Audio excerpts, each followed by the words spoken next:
Hey, what's up, y'all? It's popping this D Bus reacts to this vid. This is how Porsche's first electric car, the Taycan, is made.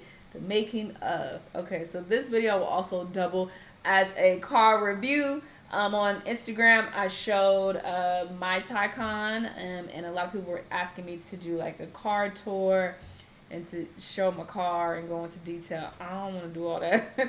I showed y'all on IG. I'll post some clips so you guys can see it if you don't follow me on IG.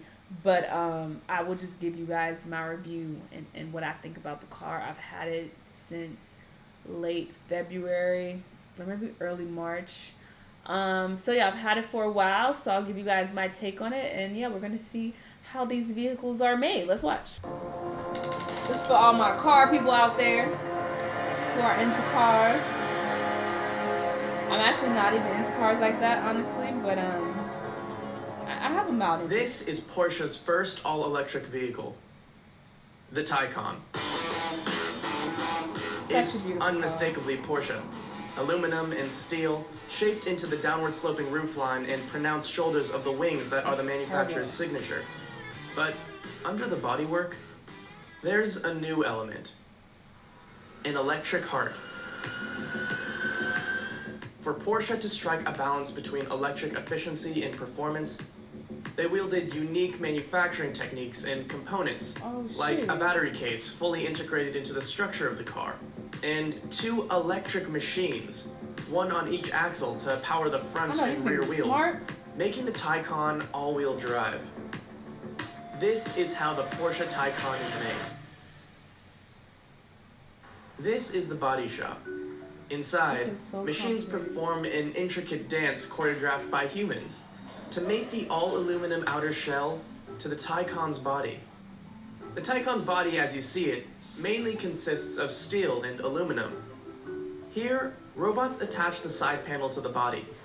The panel is entirely one piece. A robot applies adhesive bonding to the inside of the side panel. Another maneuvers the side panel to the body, pressing the panel in place. Oh, this is pretty dope. Robots secure the panel in place with a variety of welding techniques. They also use rivets to further secure the panel. The final welds are made before the Taycan moves down the line to be prepared for paint. Oh, this is giving me flashbacks. Inspecting the Taycan bodywork takes a human touch. A car manufacturer plant. The outer shell while eyeing the car body for inconsistencies. I've told some of y'all this before, and that shit was terrible. Oh, I was tired every day. I didn't last long. I quit. The body is now ready for paint.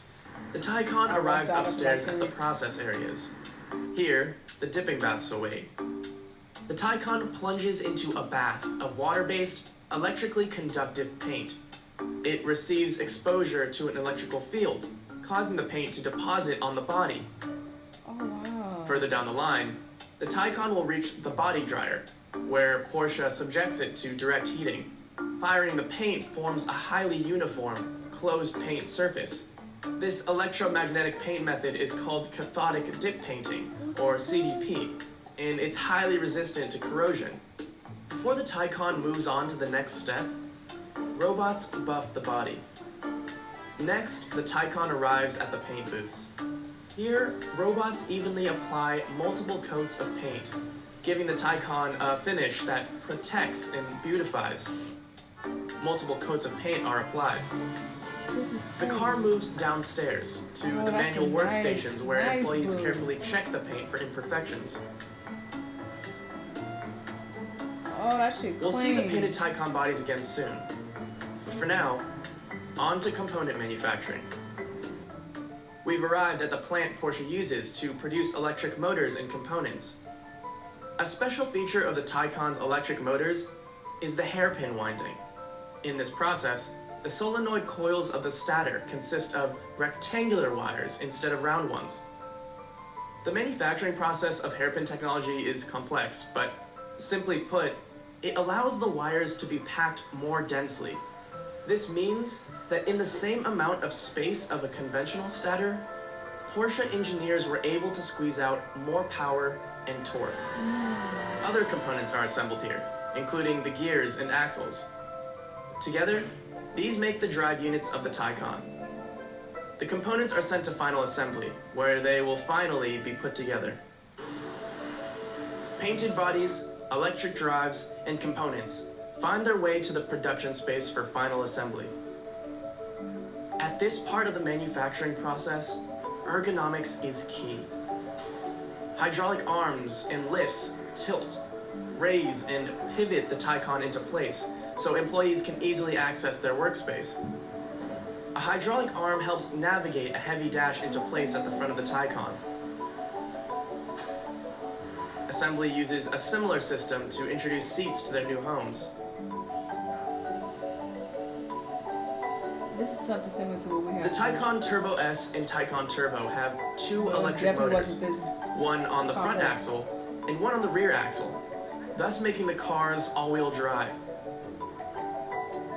Here employees assemble both axles. A panoramic glass roof is moved into position. Porsche makes use of AGVs, or automated guided vehicles, to move the car to different sections of the floor. A floor transport system is used to move the battery to the underside of the body. The low position of the battery in the car ensures a very low center of gravity. The team attaches the housing to the body using a total of 28 bolts. The team applies Porsche's signature badge. Yes! The Taycan is complete. Oh, this is a gorgeous car. Such a sexy car. Get your hands off it. This was a cool video. I really enjoyed it. It was cool seeing how it's made. Like I said, I'm not heavy into cars whatsoever, but since I have this car, I was into it. But yeah, I love my Taycan. I've had it for a few months and I'm obsessed with it. It's such a sexy car. I have the 4S model. There are 3 Porsche Taycan. No, there are 4. By the way, I don't know what the fuck I'm talking about. Okay, like I said, I don't know much about cars at all. So take what I'm saying with a fucking grain of salt. Okay, look it up yourself if you're interested. I don't know what the fuck I'm talking about. I'll give y'all my very limited knowledge. It's 4 models though. I'm pretty sure it's the standard, the 4S, which is what I have, and then the turbo, and then the Turbo S. So yeah, there are 4. I opted to go with the 4S. The 4S starts at 100K. Mine came out to 130 because I have, you know, some upgrades with wheels. My interior is pretty dope. All that, it starts to jack up the price. It's very rare you're gonna pay the minimum amount. You're gonna add shit on and it's gonna hike up the price. So yeah, my car was already 130. A lot of the turbos that I was looking at, they were like 160, 170. And the Turbo S's, those was like 200. I was like, oh, fuck out of here. Because you're paying for speed, I'm pretty sure, for the most part. So I don't give a fuck about that. I'm not out here racing niggas in the street. I don't care. My car is very, very fast. It's fast enough for me. I think the Turbo S, it goes from 0 to 60 in 2.4 seconds. And my car goes from 0 to 60 in, I think, 3.4 seconds. It's an extra second. That is really fast. Fast enough for me. I'm good with that. I don't need to pay $30,000, $40,000 extra to get something fast. I don't need all that. So I opted for the 4S. The range on the Taycan is not the best. That's something that people talk about and complain about. If you drive a whole lot, then you probably not gonna want to get the Taycan because you're gonna be charging it quite a bit. The range on the Tesla is a lot better from what I hear. But the Taycan looks better. People talk about, oh, the range, and they complaining. The Porsche Taycan, it's not even fucking close. Like, as far as appearance goes, I think the Taycan looks way, way better. The Tesla, they just have that big-ass tablet screen just sitting there. It looks really tacky, in my opinion. No shade to any Tesla owners, but I don't like how the screen is just sitting there. The inside, for it to be as expensive as it is, well, the Teslas that I was looking at years ago, I didn't think that it was as luxurious as it should have been considering the price. Like, the inside of a lot of Teslas, they look very basic. I'm sure you could probably do some upgrades, but then that will really hike up the price a lot. But the inside is just not, it's not that nice. The inside of the Taycan, you step into that fucking car, you stepping into luxury. Like, luxury hits you in the face, okay? It's just like, wow, this is nice, you know? So I don't get that feel when I step into a Tesla at all. Like, no. So I feel like with a Porsche, you are definitely paying for the luxury and you're paying for the look, like I said, it just looks better. I don't think there's any comparison. Of course, that comes down to personal preference, but I just think my car look way better. But yeah, as far as the range, no, it's not the best. I wouldn't recommend getting an electric car any fucking way if you don't have charging at your apartment building, okay? If you're in an apartment, or if you don't live in a house and you don't have the charging station, like, I don't think you should get an electric car. If you have to like drive to charging stations to charge your car, like, don't waste your time, because that's gonna get old really quick, and then you have to sit there and wait as it charges. It's a pain in the ass. But for me, I have charging stations in my apartment complex, so I literally just go downstairs, plug my car in, and then come back up in my apartment. Like, it's nothing. But if I had to drive to charge my car, I would be really irritated right now. So that's a no-go anyway. If you are trying to get an electric car and you don't have easy access to a charging station. But yeah, I feel like if you have easy access to a charging station, then I don't think it should be an issue that your car doesn't have as much range. I know a lot of people also compare the Panamera to the Taycan, and they want to know like which is better and all of that. Well, obviously the Taycan is electric and the Panamera is not. But also, I just think the Taycan looks like a much sexier version of the Panamera. They look very similar, but if you really are familiar with the two, you can spot the difference. Like, the back of the Panamera just does not look good to me at all. I do not like the back of that car. Like, it looks really ugly. The back of the Taycan just looks more coupe-like. It's more sleek. Even the front is like more sleek and compact. It just looks better. It looks like a really cute sports car, you know. And the Panamera is it's much longer in the front. Like, I just don't like the way that it looks compared to the Taycan. It's not a bad looking car, don't get me wrong, but I just think the Taycan looks way better. It's just a sexier Panamera, you feel me? And also the Panamera, the ride is kind of rough. That's also why I did not get the 911. I actually went into Porsche to get a 911, but I test drove it and I was like, oh, fuck out of here. The 911s are really cute. I've always seen them on the road and been like, wow, that's such a cool car. Like, I want to get one of those. They're cute. They're small.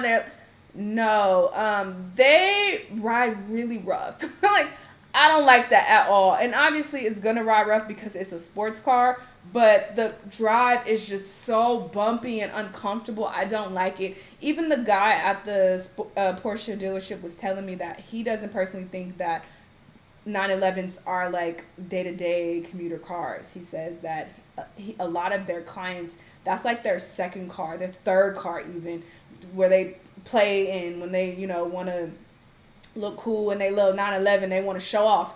That's when they bring out the 911. But just like going to work and going to the grocery store, running errands and shit, it's not a comfortable car, okay? It's very uncomfortable, especially if you live in like a big city where the streets are raggedy. You just literally like bouncing around. That shit is not it. I could not do it. So I was like, I don't like how this ride at all. And because it's so small as well, it's just uncomfortable to drive in. So I didn't like that.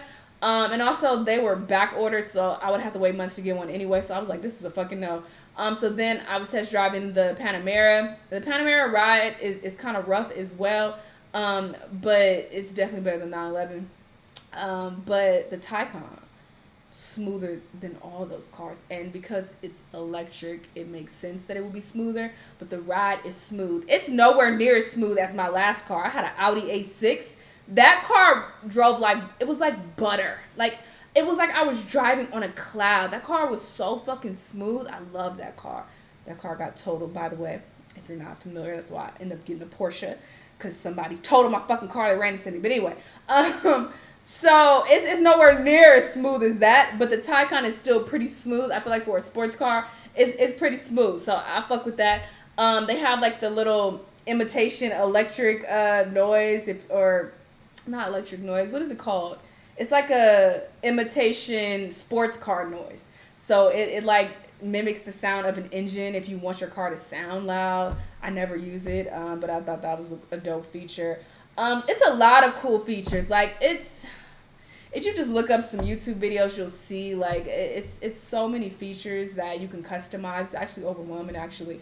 So I really like that about the Taycan. It's just a dope car. You know, I don't have much to say because, like I said, I don't know that much about cars, so this is all I can tell y'all. But I fuck with it. You know, that is my review. I love it. If you're interested in it, definitely do your own research and test drive and see if it's the car for you. But yeah, I think it's a great car. But yeah, anyway, y'all let me know what y'all thought, though. Let me know what other videos you want me to watch, and I'll see y'all on the next one.